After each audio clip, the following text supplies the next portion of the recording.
일상의 성실한 삶을 살아가는 가운데 한 번씩 얻고자 하는 쾌락은 괜찮아요, 그죠? 그런데 쾌락을 추구하는 것 자체가 목적이 되는 삶을 살면 그것을 우리는 쾌락주의라고 말할 수 있습니다. 쾌락은 여러분 끄는 힘이 있습니다. 자칫하면 그 즐거움을 추구하는 그 삶이 내 삶의 중심의 자리를 잡을 때 이것은 내가 그 쾌락의 노예가 될 수가 있는 것입니다. 잠시의 즐거움을 주는 매력에 빠져 살다 보면 거기에 삶의 전부를 빼앗겨 버릴 수 있는 가능성이 있습니다. 처음에는 좋지만 그 좋은 것이 나중에 빨려 들어가 보면 그게 내 삶의 주가 되어버리는, 목적과 수단이 바뀌어버리는 일들이 일어난다는 것입니다. 여러분, 이 쾌락에는 특징이 있는데 즐거움이 아주 짧다는 겁니다. 쾌락의 유효기간이 오래 가지 않아요. 매우 순간적입니다. 이 세상에서 우리가 누리는 모든 이 즐거움들은 그 한순간입니다. 인스턴트 식품과 같죠? 마치 콜라를 목이 마를 때 혀 끝에는 참 시원한데 곧 목이 마르잖아요? 그럼 또 마시잖아요. 그걸 자꾸 반복하다 보면 뭐가 되죠? 중독이 되는 겁니다. 이런 세상의 모든 즐거움이 그런 것 같다는 것입니다. 전도서를 보면 솔로몬 왕은 세상에 누릴 수 있는 모든 즐거움을 다 누려보았던 사람입니다. 재산을도 가진 만큼 가져보았고 모든 것을 다 자기가 경제 도달해, 정상에 도달해 보았던 사람입니다. 그런데 모든 것을 다 가지고 보았던 그가 결국은 다 소유해 보고 난 다음에 결론은 뭐예요? 허무했다는 거예요. 오늘 10절을 보면 여러분, 무엇이든지 내 눈이 원하는 것을 내가 금하지 않았다. 내가 눈으로 원하는 것을 다 했다는 겁니다. 내 마음이 즐거워하는 것을 내가 막지 않았다. 이런 나의 모든 수고를 내 마음이 기뻐하였습니다. 이것이 나의 모든 수고로 말미암아 얻은 몫이니라. 자, 이렇게 했지만 결국은 11절을 보면 그 후에 내가 생각해 본 적 내 손으로 한 모든 일과 내가 수고한 모든 것이 다 헛되어 바람을 잡는 것이며 해 아래서 무익한 것이로다. 모든 것을 누려본 다음에 찾아온 것은 허무함이었다는 것입니다. 전도서에서 우리에게 내려주는 쾌락의 뚜렷한 특징입니다. 쾌락이 어디까지나 수단이지 목적이 될 수가 없다는 겁니다. 그런데 이 쾌락이 주는 매력 때문에 목적으로 그것을 착각하게 될 때 찾아오는 위험성을 경고하고 있습니다. 또 이 쾌락은 좀 더 강도 높은 것을 찾게 만듭니다. 쾌락이 주는 만족은 여러분 아주 짧기 때문에 즐거움이 사라질 즈음에 반복해야 됩니다. 즐거움이 사라지려고 하면 빨리 채워줘야 돼요. 여러분, 마약이 그렇습니다. 한순간은 아주 짜릿합니다. 제가 맛본 것은 아닙니다. 쾌락은 잠깐이고 허무함과 고통이 손살같이 찾아와요. 그럼 또다시 주사를 맞아야 돼요. 서구의 문화에는 이 마약 문화가 많이 있습니다. 제가 호주에 사회 갈 때도 이 시드니 같은 데는 그 중앙의 그 센트럴 쪽에 그 에버리진들, 원주민들이 사는 마을에는 하여튼 이 마약을 다 거의 100% 마약을 복용합니다. 하루에 3대 정도, 한 20-30% 하는 주사를 하루에 3대를 맞아야 하루를 견뎌요. 그게 없으면 견딜 수가 없어요. 그러면 이 사람들이 그냥 나중에는 그 돈이 없으면 못 맞잖아요. 그럼 미쳐요. 그러면 정신이 나가면 지나가는 아무 행인의 핸드백도 그냥 낚고채고 막 강탈을 하고 자기가 어떻게 해서라도 그걸 맞으려고 하는 거예요. 그러니까 제가 있을 때 한 분은 그 정부가 그 NSW 정부에서 이 가버너 이 수상이 아예 무상으로 매일 주사를, 마약 주사를 500개면 500개를 줄을 서게 해서 주기도 했어요. 정부가. 왜냐하면 폭력으로 나가니까, 안 되면 폭력으로 나가니까 별일이 다 있어요. 여러분, 갈수록 이 세상의 즐거움은 이 만족이 짧고 그리고 그 갈증의 주기가 짧아져요. 빨리빨리 채워주기를 원하는 것이죠. 그쪽에 빨려들면 위험해요. 여러분, 술도 마찬가지잖아요. 한 잔으로 끝나지 않습니다. 처음에는 뭐 이 더운 여름에 맥주 한 잔 어때? 그걸로 시작하잖아요. 근데 한 잔으로 끝납니까, 여러분? 조금씩 강도를 높이잖아요. 나중에 뭐 술 먹는다고 그런 얘기가 있지 않습니까? 계속 그렇게 된다. 도박하는 사람들 보세요. 처음에는 다 그냥 심심풀이로 합니다. 도박 뭐 처음부터 크게 베팅하고 한 사람이 어디 있어요?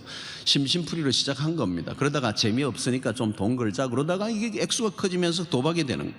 스피드를 즐기는 사람들 마찬가지입니다. 이 스피드 강들을 보면 처음에는 그냥 노말이에요. 평범하게 하는데 이게 달리다 보면요, 이게 감이 떨어져요. 달리는 것 같지가 않아요.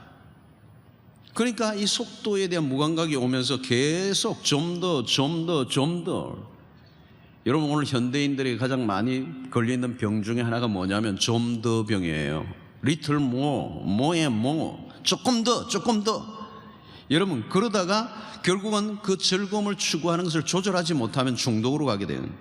중독은 할 수 없게 돼요. 나중에는 빚을 내서라도 아니면 그냥 사람을 죽여서라도 모든 것을 걸고 추구하는 삶을 살게 되는 것입니다. 자, 여러분, 오늘 전도서에서 즐거움을 추구하는 것은 나쁜 것이 절대 아니라는 거예요. 그것을 거부하고 그거 다 소용없는 일이다, 허무한 일이다, 하지 마라, 이 얘기를 하는 게 아니에요.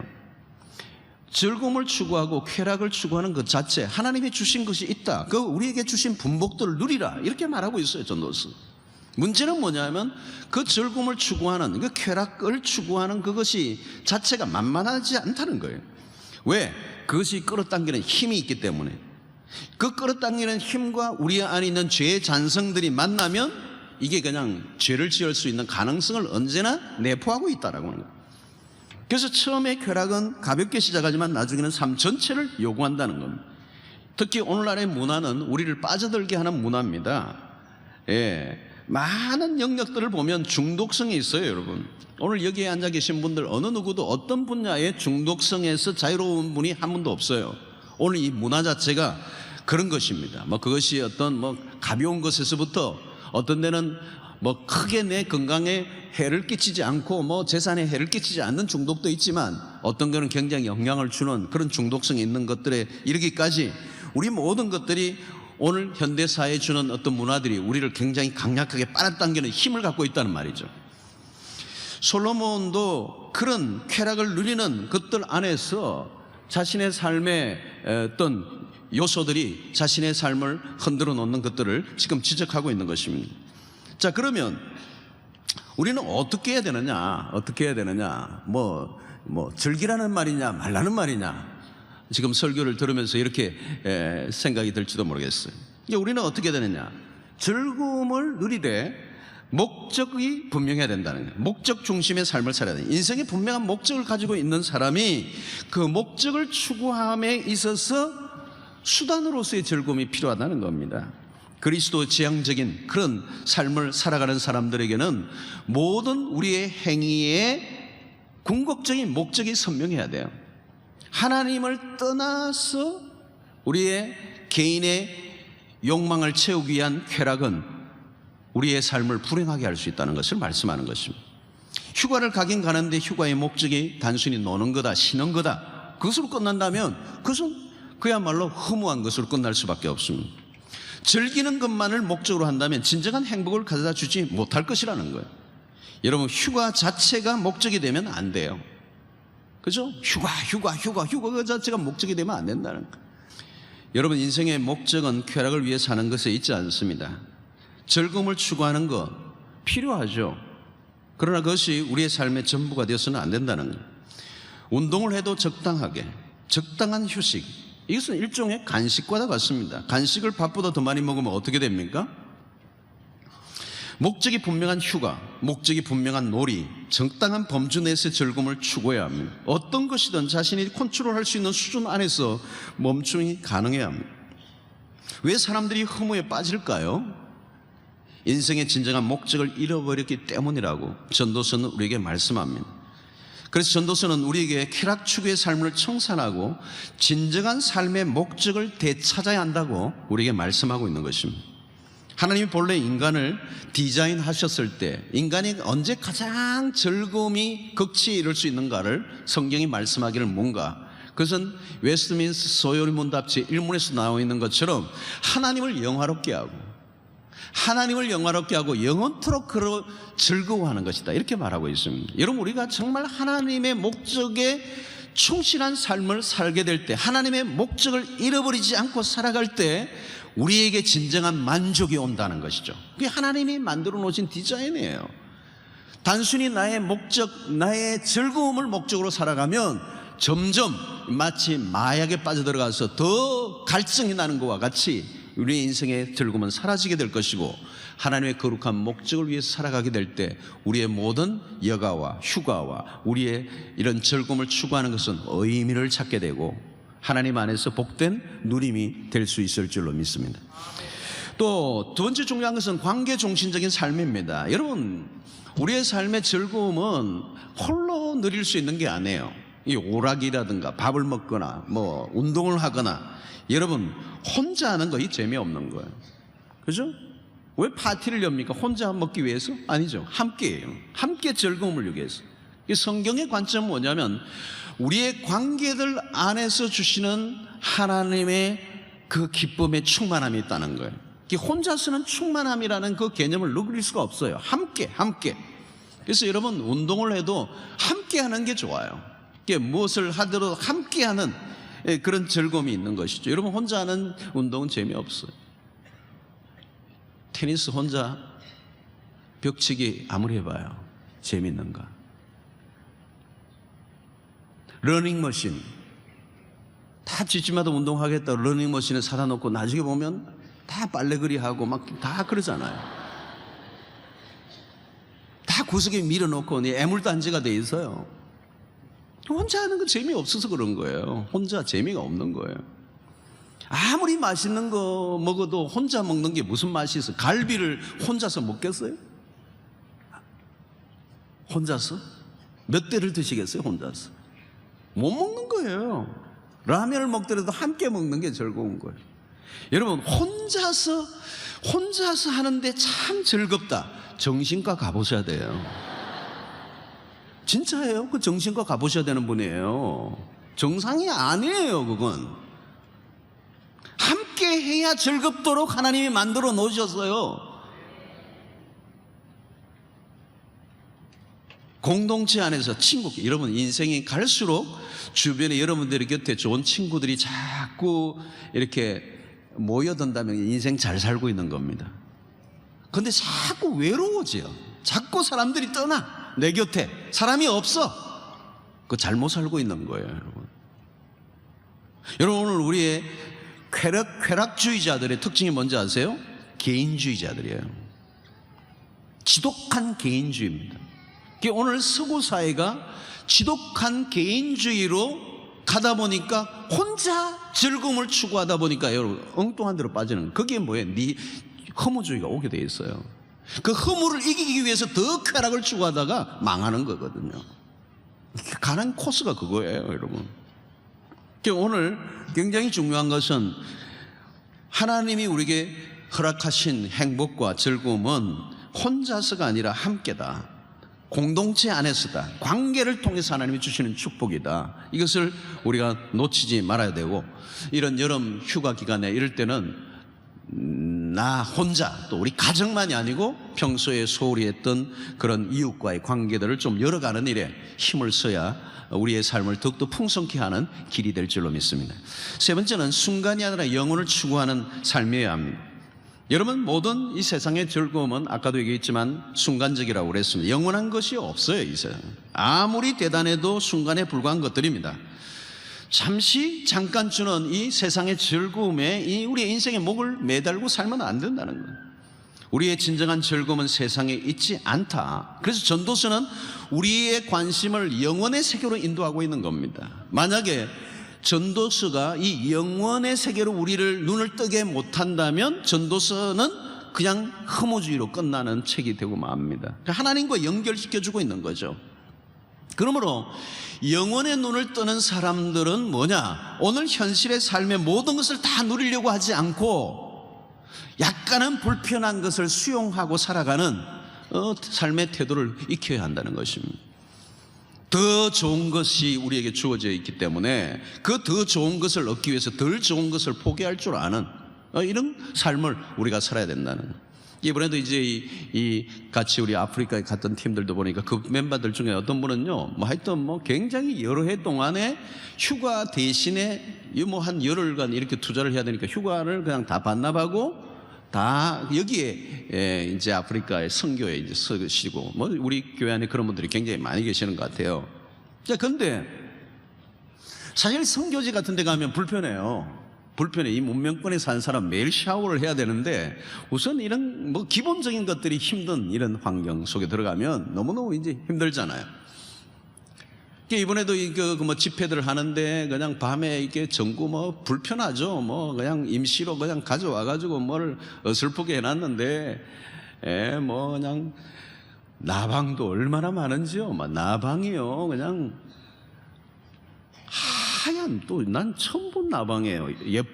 예쁜가요? 하여튼 희한한 나방이 그냥 막 와, 이게 뭐 장사질 이렇게 불을 보고, 그래서 설교 강단이 있는데 그냥 막 이게 뭐 완전히 뭐 날아다니는데, 그 땅에 막 앉아, 이 바닥은 막 먼지가 풀풀 나는데 아니에요. 이 나방을 그 아프리카 사람들 또 먹는데요. 그걸 다 수집해가지고 먹는데요. 뭐 보이는 건 다 먹어야지.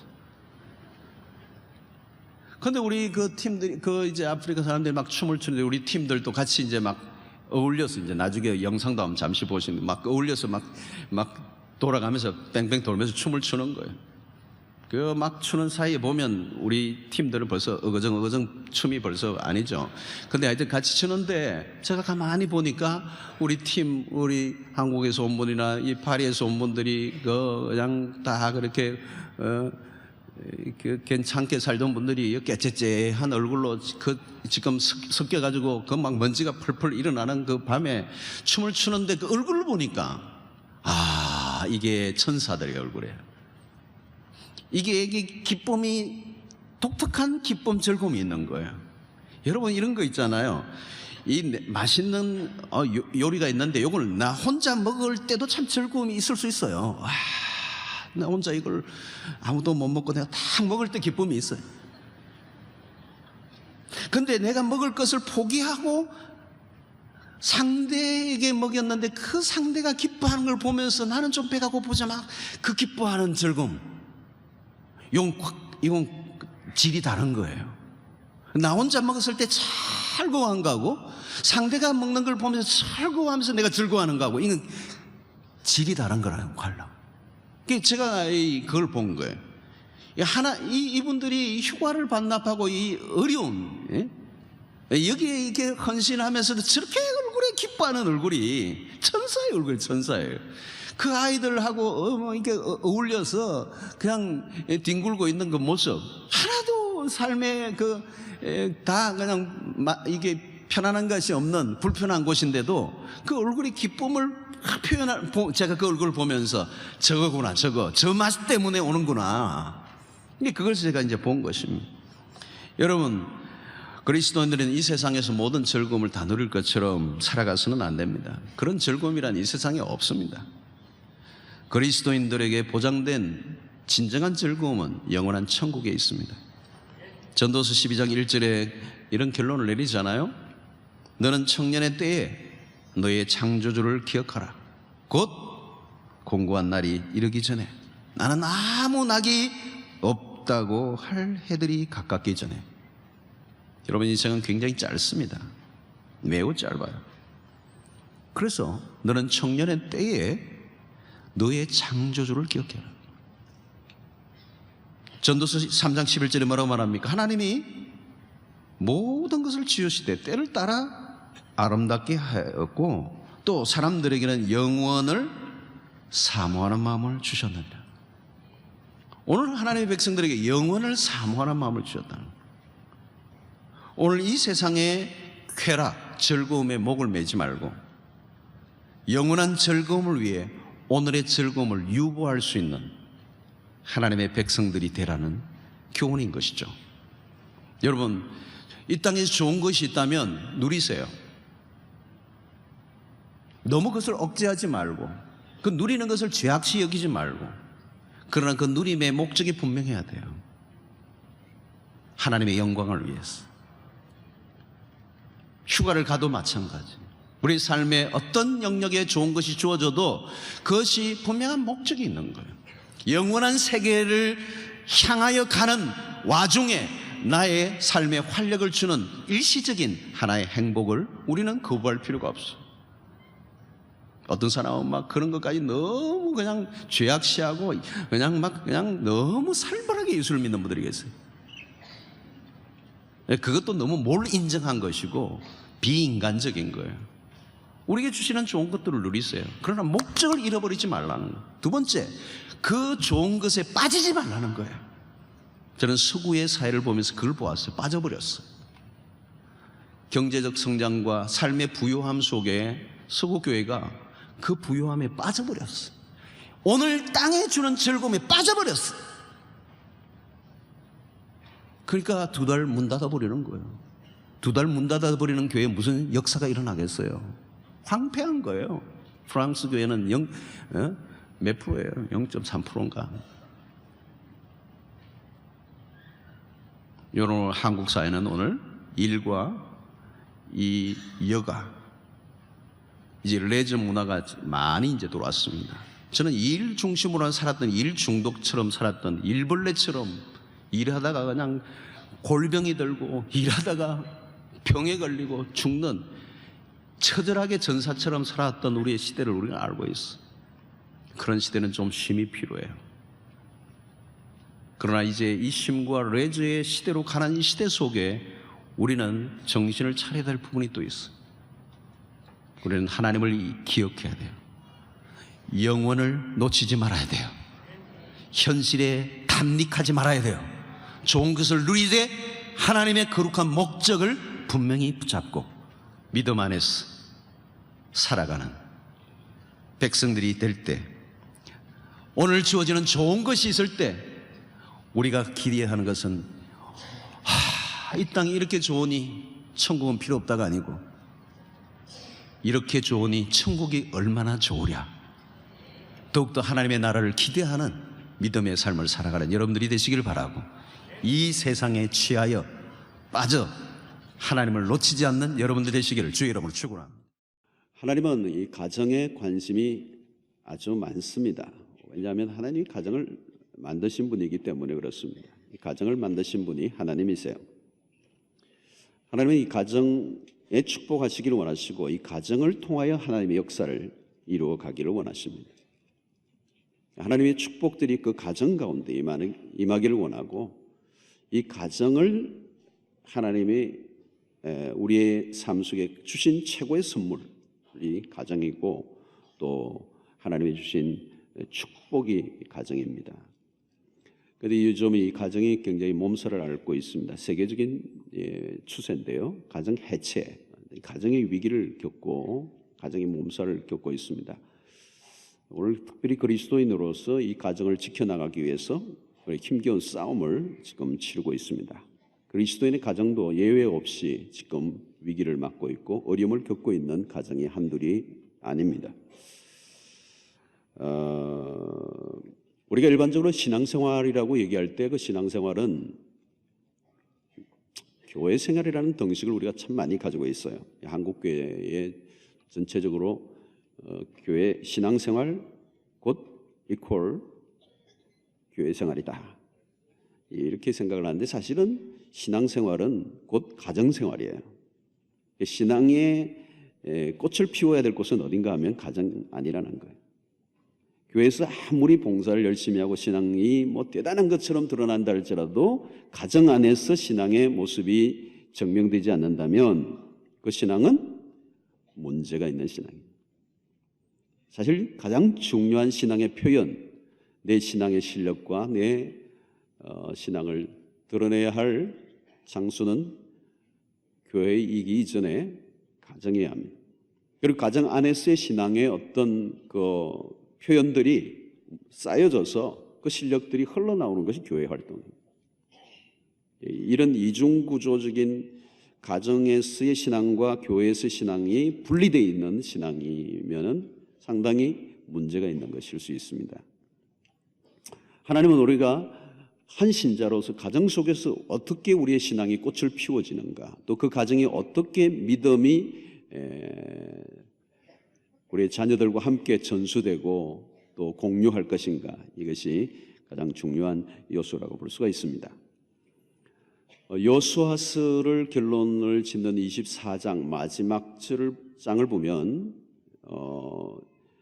가나안 정복이라고 하는 거대한 임무를 완수했던 여호수아가 가나안 정복보다 더 중요한 하나의 과제가 남아있는 것을 우리에게 가르쳐 주는데, 그것이 뭐냐면 이 세대가 가나안을 정복한 하나님의 축복과 은혜를 거머쥐었지만 이 축복이 계속 전성되기 위해서는 반드시 다음 세대가 신앙을 붙잡아야 된다는, 하나님을 놓치면 안 된다. 이것을 여호수아가 강조를 합니다. 그러면서 마지막 24장의 여호수아의 큰 그 믿음의 결단을 백성들에게 선포하는 고별 설교가 나오는데, 오직 나와 내 집은 여호와를 섬기겠다. 하나님을 선택할 것이든지 아니면 이 땅의 신을 선택할 것이든지 아니면 강 저편에 있었던 옛날에 섬겼던 신을 선택하든지 이제는 결단해야 된다. 그러나 나와 내 집은 여호와만을 섬기겠다. 그때 이 여호수아의 표현이 뭐냐면 나와 내 집이라는 표현을 써요. 사도행전 16장 31절에 보니까 바울은 가로되 주 예수를 믿어라, 그리하면 너와 내 집이 구원을 얻으리라. 구원의 사건이 한 개인에게 끝나는 게 아니고 가족 전체에 미쳐져야 할, 구원이 한 개인을 넘어서 가정 전체에 미쳐져야 된다. 너와 내 집이라는 표현을 쓰는 거죠. 특별히 부모 세대나 자녀 세대가 함께 구원을 경험해야 된다. 여러분, 이것이 성경이 일관된 성경의 관심을 갖고 있는 부분입니다. 내가 믿는 것 이상으로 내 믿음의 이 유산들이 다음 세대에 전승되는 것. 이것이 굉장히 중요한 부분이고 하나님께서 관심을 가지고 있는 부분입니다. 그래서 오늘 1세대가 믿음 생활을 하는 것도 굉장히 중요하지만 문제는 1세대가 열심히 내는 것으로 끝나지 않고 그 믿음이 다음 세대에 어떻게 전수될 것인가. 하나님이 여기에 관심을 갖고, 이게 링크 역할을 하는 우리의 믿음의 태도가 중요하다는 거죠. 여러분, 특별히 오늘 본문 신명기는 다음 세대에게 주신 말씀입니다.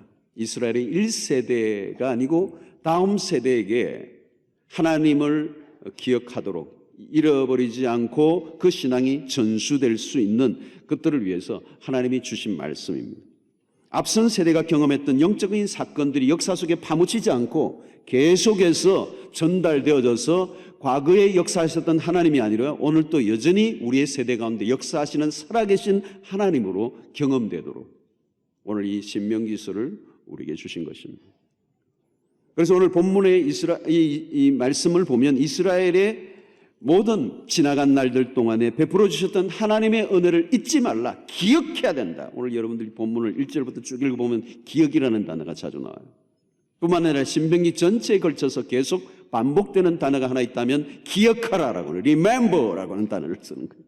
기억해라, 잊지 말라, 하나님의 은혜를 잊지 말라, 하나님의 백성으로서의 정체성을 잃어버리지 마라. 그 가나안의 문화에 파묻히지 말고 그 풍요한 문화 속에 그냥 빠져들지 말고 하나님의 백성이라고 하는 정체성을 유지하고 하나님만을 경외하고 우상을 섬기지 말고 이렇게 살아야 된다라고 하는 것을 이제 이 말씀을 통해 계속 강조하고, 특별히 이것이 믿음의 세대 가운데서 계속 전성되어져야 된다. 만약에 그 하나님을 잊지 않고 그 말씀을 그대로 지켜 행하기만 하면 그 조상에게 약속하셨던 그 약속을 내가 반드시 이행하겠다. 하나님의 개런티가 이렇게, 하나님의 개런티. 신앙의 전수에서 실패하지 않는다면 내가 너희 조상에게 약속했던 그 모든 축복을 그대로 내가 이행하겠다는 거예요. 그러니까 가나안의 정복보다 더 중요한 것, 내가 오늘 어떤 축복을 누리느냐보다 더 중요한 것은 이 축복이 어떻게 다음 세대도 물려줄 수 있을 것인가에 대한 키는 하나님을 잊지 말고 과거에 베풀어 주신 은혜를 잊지 말고 감사함으로 현실에 풍족함에 빠져서 교만하지 말고 하나님을 기억하라. 하나님을 기억하라. Remember. 자, 여러분, 오늘 우리의 과제 중에 하나가 뭐냐면 이 신앙을 우리의 가정 안에서 어떻게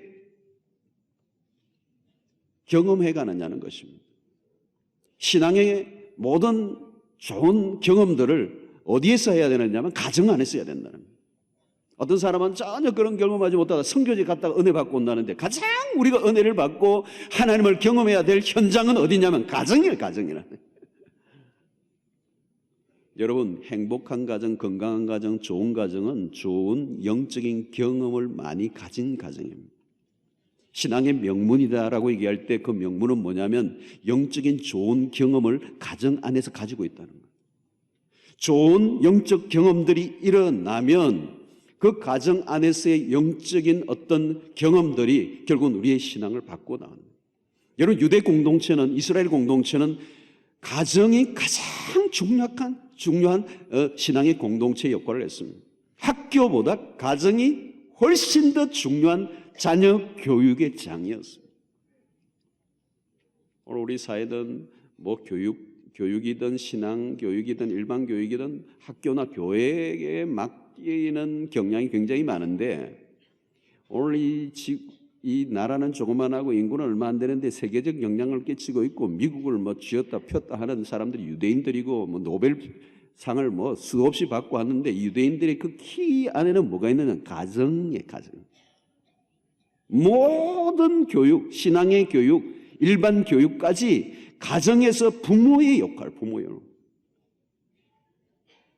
가정의 가장 거룩한 책임이 뭐냐? 신앙의 계승이에요. 유대인들은 아직도 이 부분을 꽉 쥐고 있습니다. 어디를 가나? 할아버지의 신앙이 그 아들에게 물려지고 그 아들이 그 아들에게 물려지는 이 부분이 철저. 지금도 이스라엘이 온 세계 흩어 디아스포라로 살고 있는데 그들이 모인 곳곳마다 회당 중심으로 모이고 그 회당에는 철저하게 가족 대대로 함께 예배를 드리면서 그들의 신앙을 전수해 주는 부분이 그들의 심장의 한가운데 꽂혀 있는 거예요.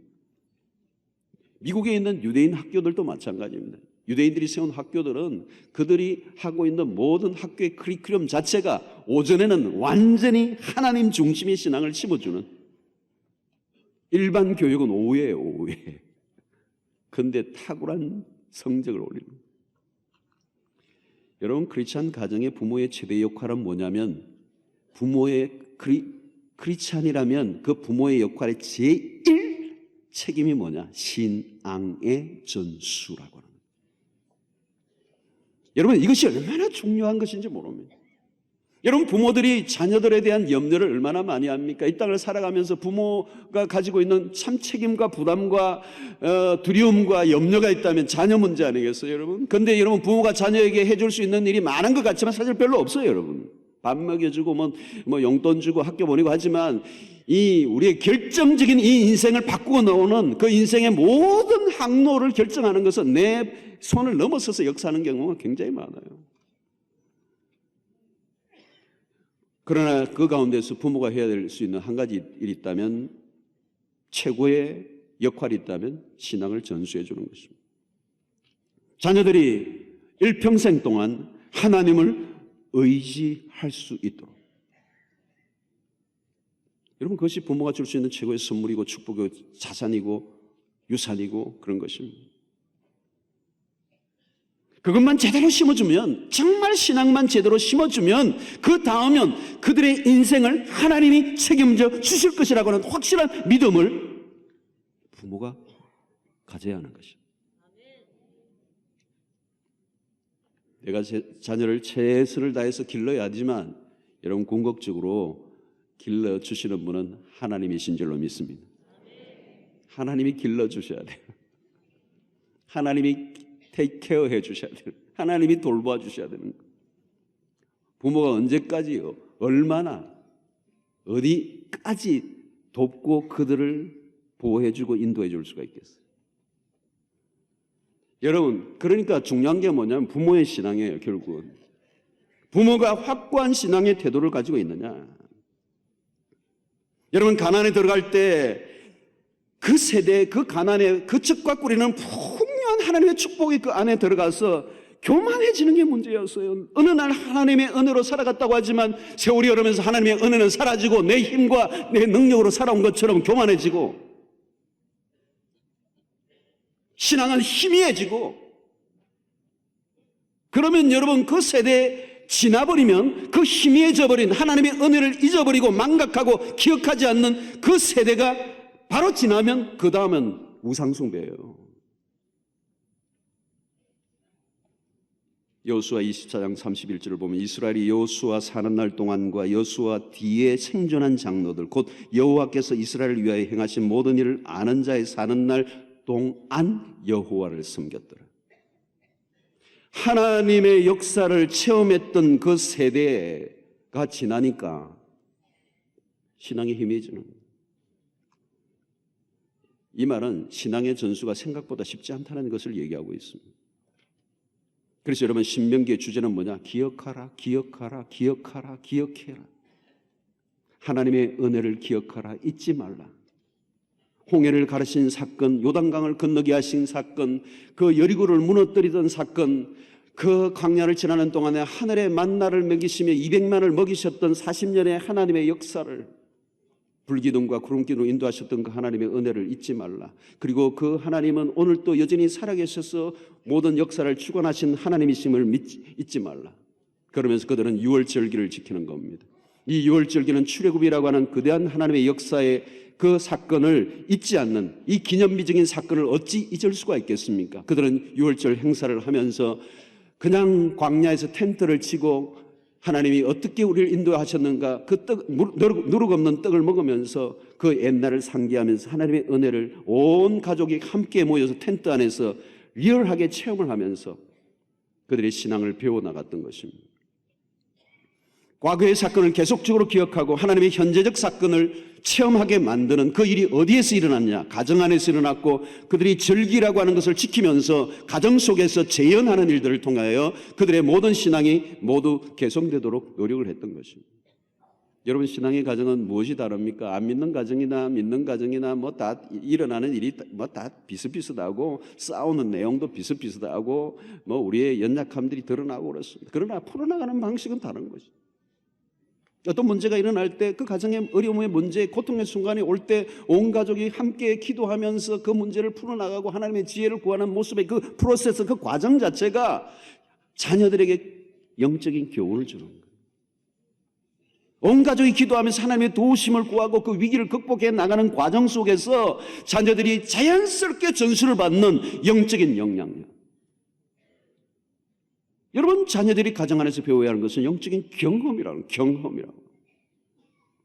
서로에게 상처를 주고받았을 때 용서를 구하고 용서를 주는 그런 경험들이 가정 안에서 일어나야 됩니다. 때로는 부모가 잘못할 때가 있습니다. 아빠가 잘못할 때가 있으면 언제든지 기꺼이 어린아이에게 내가 잘못했습니다, 나를 용서해줘, 이렇게 소리를 구하는. 우리 아이들을 통계를 내보니까요, 앙케이트를 적어서 해보면 우리는 아빠가 한 번도 나에게 용서했다는 말을 해본 적이 없다. 여러분 부모가 신이 아니잖아요. 실수하잖아요. 어때는 오버할 때가 있잖아요. 그렇지만 어린 아이 앞에서 내가 잘못했다고 말을 할 수 있을 때, 그런 용기를 가지고 있을 때 그 아이들은 복음을 경험하는 거예요.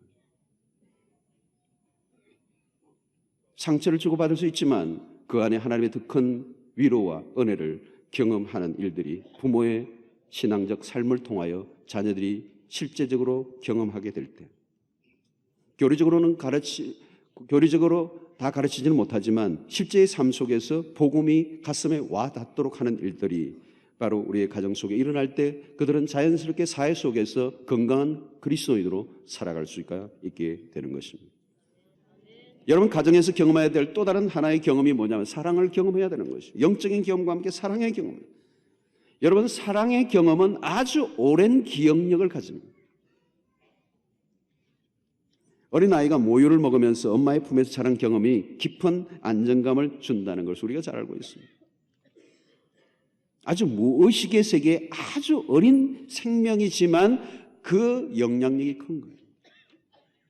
여러분, 행복한 경험을 많이 한 사람이 행복한 삶을 살게 됩니다. 공부를 좀 못한다고 해도 가정 안에서 행복감을 많이 느끼도록 자녀들을 돌봐주는 게 굉장히 중요해요. 공부를 좀 못한다 할지라도 하면 더 좋지만 너의 성적을 내가 사랑하는 게 아니고 너를 사랑해. 여러분, 이런 정서적 안정감을 가지고 행복감을 가지고 자존감이 높은 아이가 나중에 결과적으로는 승리하게 돼 있어요. 공부 좀 못했다고 닥달을 하고 그냥 아이를 그냥 억압하고 정서적인 그런 불안정을 가지게 한다면 여러분, 목적은 이룰지 모르지만 그 아이의 인생의 정서는 깨어지고 삶이 피폐해져요. 상처를 끌어안고 사는 것입니다. 여러분, 우리가 부모 가정 안에서 우리가 자녀들이 해줄 수 있는 건 사랑이에요. 사랑을 기억해요, 그들은. 우리 주일학교도 선생님들이 뭐 많은 말들을 해서 가르쳐야 아이들이 영향을 받는 게 아니고 그들에게 사랑의 터치가 있을 때 그걸 기억하고 일생 동안 그 선생님의 그 사랑의 손길을 기억하면서 그가 하나님을 떠나지 않는 거예요.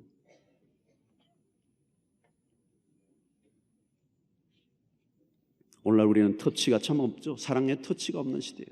요즘 스티브 잡스가 아이패드나 아이폰이나 이런 것들을 전부 다 이 터치라고 하는 이 감각, 터치하는 걸 염두에 두고 이것을 전부 다 만들지 않았습니까? 오늘 이 시대는 터치가 없어요. 옛날에는 아이가 태어나면 할머니, 고모, 이모,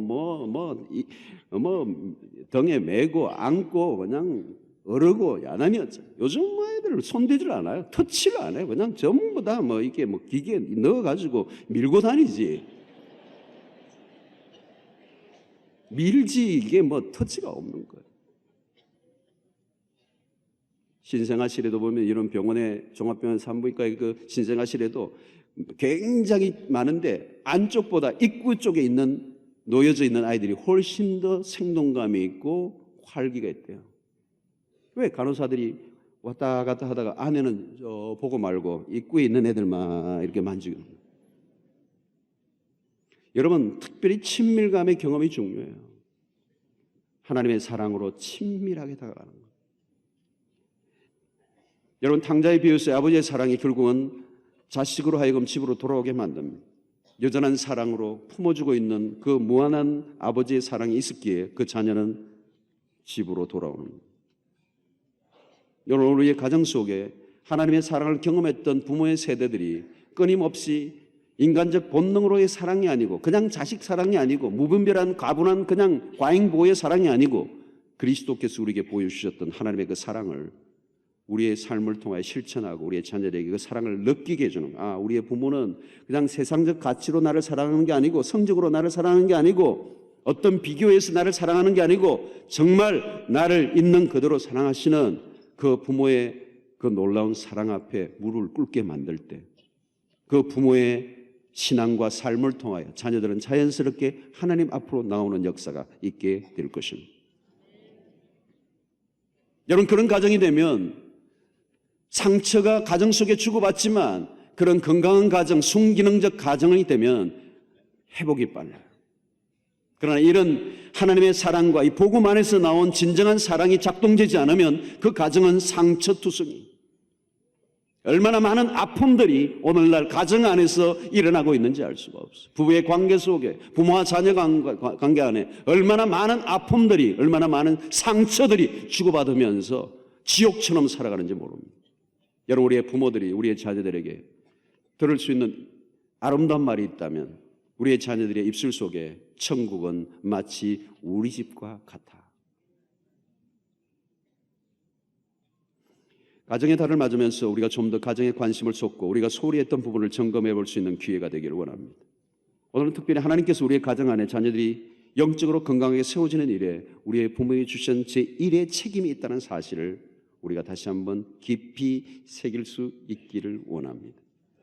가난의 젖과 꿀이 흐르는 그 풍성한 축복, 그러나 그 축복이 더 이상 축복이 될 수 없게 되는 안타까운 일이 하나님을 잊어버리고 신앙의 계승에 실패하게 될 때 그 모든 일들이 비극으로 끝난다는 사실을 하나님이 아시기 때문에 신앙의 모든 세대들을 향하여 자녀들에게 하나님을 잊지 않도록 애굽에서 건져내신 여호와 하나님을 기억하도록 그 하나님을 놓치지 않도록 끊임없이 자녀 세대에게 가르쳐야 될 것을 말씀하고 있는 것입니다.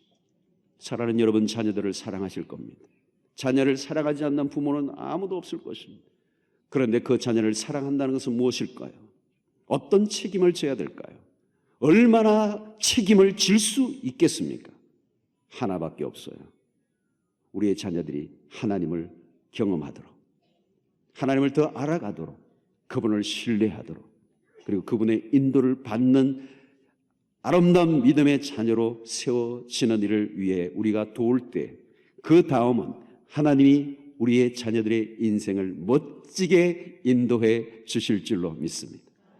여러분, 성경 속에 나타나는 모든 기사들 가운데 사실 여러분, 하나님의 도심 속에 양육된 백성들이 얼마나 아름답게 자랐는가를 잘 보여주는 사람이 사무엘이에요. 여러분, 일찍이 젖을 떼자마자 하나님의 전에 올려졌지만 그를 누가 양육했습니까? 하나님이 양육하셨어요. 요셉은 아주 어린 나이에 이국의 노예로 팔려가서 부모의 곁을 떠나 험난한 삶을 살았지만 그의 삶을 지키시고 인도하셨던 하나님의 은혜로 그는 애굽의 총리가 됩니다. 부모가 해줄 수 있는 가장 위대한 일, 믿음의 전성. 이 일에 실패하지 않는 은혜가 있게 되기를 바라고, 여러분들의 세대보다 더 거룩하고 영향력 있는 멋진 세대가 여러분들의 자녀들 가운데 일어나게 되기를 주의 이름으로 축복합니다.